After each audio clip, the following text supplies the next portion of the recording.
So we talked about it a little bit earlier, and now it does appear that not only did the man of many names, Christian Simpson Perry Fraddick, Retro Recipes, is now the CEO of Commodore, and it's got some of the Commodore OG crew involved, and you've got Commodore's IP now in the hands of somebody who's passionate about it, has a track record of being successful at doing things, and surrounding himself with a bunch of talented folks. So we're crazy excited. So I think Mike had already reached maximum excitement level on this with the Commodore 64 stuff, so he can continue to crank out. We like to call Mike the Mozart of basic programming, and so he could, continue to do these symphonies of basic programming for all of us to enjoy on his Commodore 64. So we've got that going for us. Very excited. But a very special word was uttered recently that another thing that's on the radar is Amiga. And so if you do the math, and what they're going to create is an Amiga that will run the peripherals, will run your original software, uh, have HDMI output if you want it, be willing to accept USB sticks and all kinds of other things. Life is great if this is where things are going. So, Mike had, we'd been talking about it. We were hoping that it was going to work out for retro recipes and it did. Um, for that. So, did your excitement level go up here, or was it just kind of sustained for you? And this was all my jump of No, no, having. I am excited. So my only problem with the Commodore 64 stuff that's coming, I'm super excited that he's obviously somebody who should be in charge of the brand. My only thing is, like we had said at the time, because I don't have any of the original peripherals, that element of it kind of doesn't matter that much to me. So my buying one of their Commodore 64s is really just to support the company because my C64 Maxi full size from Retro Games does everything else that does. It already has USB ports, it's HDMI out, it runs basic. That's where I program the amazing Kelly slaps you in the face game at. So I mean, it already does everything. And if you really want to go super retro, you can hook a floppy disk drive up to it and load programs and games through that way. So it kind of does everything except the original peripherals thing, which I don't have. So I was more of a C64 guy. Kelly is more the Amiga guy. And he's really got me more into the Amiga side of things. So in a way, I'm almost more excited about this one because I don't have anything physical Amiga. I have a bunch physical Amiga, so so it'll be super interesting to see. I have been battling to uh, get the Amiga RGB output. It goes to a CRT today to go to a modern uh, display. Uh, that has not gone well. I think that the path to eventually get there now involves the inclusion of a Raspberry Pi. It's playing kind of a middleman role on some of the things. Um, I was kind of prepared to do that, but I think I'm going to sit tight because if there's a quality product that comes out, which I'm sure it will be, and I still have a big old pile of Amiga 3.5 inch floppies that all the original games I had, all that kind of stuff. Um, it was interesting as I got my Amiga 2000 up and running again through the Amiga monitor. Um, some of these 3.5 inch floppies are no longer operational.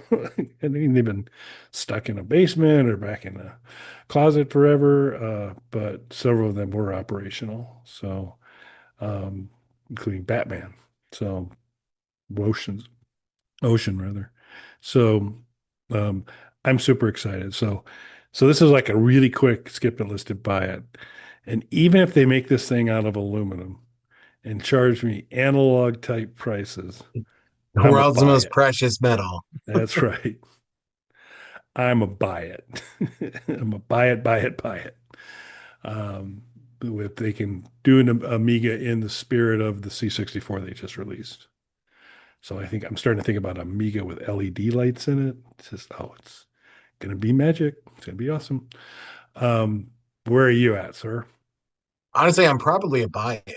Again, the only thing that's holding me back right now with the C64, because I'm a huge C64 fan, just of the platform in general, is I have a C64 that works and plays games and runs programs. So it's not bringing, other than the peripheral thing, which I don't have, it's not bringing anything else I need at the moment to the table. Whereas I don't have a physical Amiga. I have the Amiga Forever program. I have some Amiga game collections and things like that, but I don't have an actual Amiga. So this would be great. Yeah, what's going to be super exciting to me as I kind of go back through the backlog of floppies is there is a reasonable chance that I have saved the Sonics data files from so Sonics was a composition software for the Amiga, and I did a couple songs on Sonics many, many years ago. Uh, Nice. so I'm going to be able to hopefully resurrect those. And now with this fancy new input output device or port called the USB, possibly past that in a format that can be then consumed and massaged in software that's about a billion times more powerful than Sonic's, although Sonic's is pretty sweet to use. It's kind of MIDI plus in terms of what you could do. You get a full music staff and you can kind of drop stuff on there, use the keyboard as a piano and kind of play around. I found it pretty easy to use, as opposed to as I've tried some of these other things. Audacity's continued to add new composition tools and all that to there. They're trying to build out their music side, which will include score musical staffs, and you can kind of start to try and drop notes in there. Not happening for me so far in Audacity. That's easy as it. Sonics was a little more simplistic. So there's a chance my Sonic stuff will return, um, and uh, we'll have to see if Deluxe Paint begins to be used to create more of our Bug Panda graphics down the road. So there's a lot of stuff excited about. Nice. Yeah, can hardly wait. So we'll wait to see what they're doing. But I gotta think if they are going to do something Amiga, it would have to be darn close to what the 64 was. Yeah.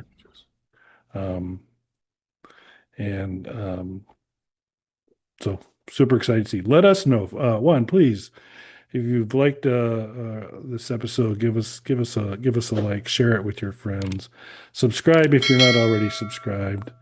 Um, Listen to Hard No. It's the world's shortest podcast. It only will be a minute of your time for one episode. But no one polite only watches one episode. They usually watch on an average of 5 to 10. Just saying, no pressure. And we've got merchandise out there you can take a look at. Again, they usually order one T-shirt. They usually order 5 to 10. Again, no pressure, but just so you know, that's what people who care do. And of course, check out Bog Panda Vision, our micro homebrew site where there are an NES game, multiple Game Boy games of the Slapdash variety, Doom 2 levels, now 5 levels out there for you to enjoy, and more to come on that. Anything else you'd like to add, sir? Nope, that's it. Cool. Thanks for watching, everybody. Thanks, everybody.